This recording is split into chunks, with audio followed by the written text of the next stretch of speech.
کچھ راز ایسے ہوتے ہیں جو وقت کے ساتھ دھند میں کھو جاتے ہیں، مگر جب وہ دھند چھٹتی ہے تو سچائی انسان کی روح تک کو ہلا دیتی ہے۔ یہ کہانی ہے ایک ایسے راز کی جو کبھی کھولا ہی نہیں گیا تھا۔ السلام علیکم دوستو، میں نام شرافت علی۔ ناظرین، انسانی تہذب کے آغاز سے ہی انسان نے سمندر کو پار کرنے کے لیے کشتیوں اور جہازوں کا سہارا لیا۔ ان میں سے کئی جہاز محفوظ ساحل تک پہنچے، لیکن کچھ ایسے بھی تھے جو سمندر کی گہرائیوں میں ہمیشہ کے لیے گم ہو گئے۔ ان حادثات میں سب سے خوفناک اور افسوسناک حادثہ ایس آرکٹک کا تھا، جو 19ویں صدی کے وسط میں پیش آیا۔ یہ کہانی نہ صرف ایک المناک حادثہ ہے، بلکہ انسانی فطرت، غلطیوں اور ناقص فیصلوں کا ایک سبق آموز واقعہ بھی ہے۔ ایس آرکٹک کولن لائن نامی امریکی کمپنی کا ایک شاندار اور جدید جہاز تھا۔ اس کا افتتاح 1850 میں ہوا اور اسے اٹلانٹک اوشن پر چلنے والے تیز ترین اور پرتعیش جہازوں میں شمار کیا جاتا تھا۔ اس کی لمبائی 284 فٹ، چوڑائی 45 فٹ اور وزن 2856 ٹن تھا۔ اس میں سیلون کلاس اور دوسری کلاس کی سہولت موجود تھی، جو اس وقت کی عیش و عشرت کی علامت سمجھی جاتی تھی۔ جہاز میں 6 لائف بوٹس تھی، لیکن بدقسمتی سے یہ تعداد جہاز پر موجود افراد کی نسبت بہت کم تھی۔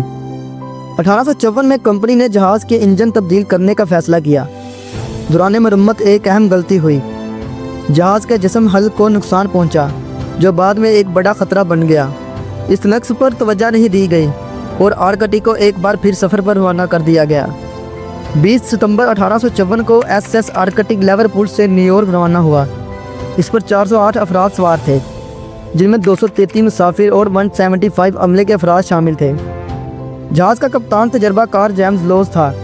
مسافروں میں کولن لائن کے مالک ایڈورڈ کولنز کا خاندان اور کئی اہم شخصیات بھی شامل تھیں۔ سفر معمول کے مطابق جاری تھا، لیکن 27 ستمبر کو حالات یکسر بدل گئے۔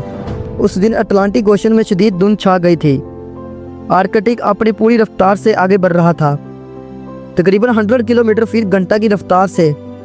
اسی وقت سامنے سے فرانسیسی کمپنی کا جہاز ایس ویسٹا بھی آ رہا تھا، جس میں 150 افراد سوار تھے۔ دھند کی وجہ سے دونوں جہازوں کو ایک دوسرے کی موجودگی کا دیر سے پتہ چلا۔ سمندری قوانین کے مطابق دونوں جہازوں کو دائیں جانب مڑنا چاہیے تھا، لیکن آرکٹک کے افسر نے بائیں طرف موڑنے کا حکم دے دیا۔ بدقسمتی سے ویسٹا نے بھی بائیں طرف ہی موڑا اور یوں دونوں جہاز ایک دوسرے سے ٹکرا گئے۔ ویسٹا کا سامنے کا حصہ بری طرح تباہ ہو گیا اور وہ تیزی سے پانی میں ڈوبنے لگا۔ آرکٹک کا نقصان بظاہر کم نظر آ رہا تھا، کیونکہ پانی کا داخلہ اوپری سطح سے نیچے تھا، لیکن اندرونی نقصان شدید تھا۔ پانی آہستہ آہستہ آرکٹک میں داخل ہونا شروع ہو چکا تھا۔ کپتان لوز نے پہلے ویسٹا کے مسافروں کو بچانے کی کوشش کی۔ لائف بوٹس ویسٹا کی طرف روانہ کی گئیں، لیکن جلد ہی آرکٹک کی حالت بھی بگڑنے لگی۔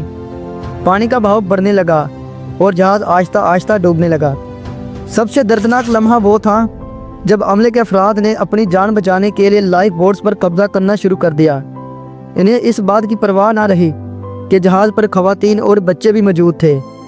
بہت کم خواتین اور بچے بچائے جا سکے، اور زیادہ تر مرد مسافروں نے اپنی جانیں بچانے کی کوشش میں دوسروں کو دھکا دے دیا۔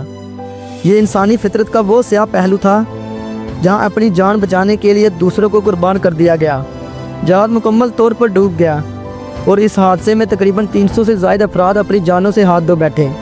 ان میں کولنز کا پورا خاندان بھی شامل تھا۔ ویسٹا کو بعد میں بچا لیا گیا، لیکن آرکٹک کا کوئی سراغ نہ مل سکا۔ ایس آرکٹک کا حادثہ نہ صرف سمندری تاریخ کا ایک المناک باب ہے، بلکہ ایک عبرت انگیز کہانی بھی ہے۔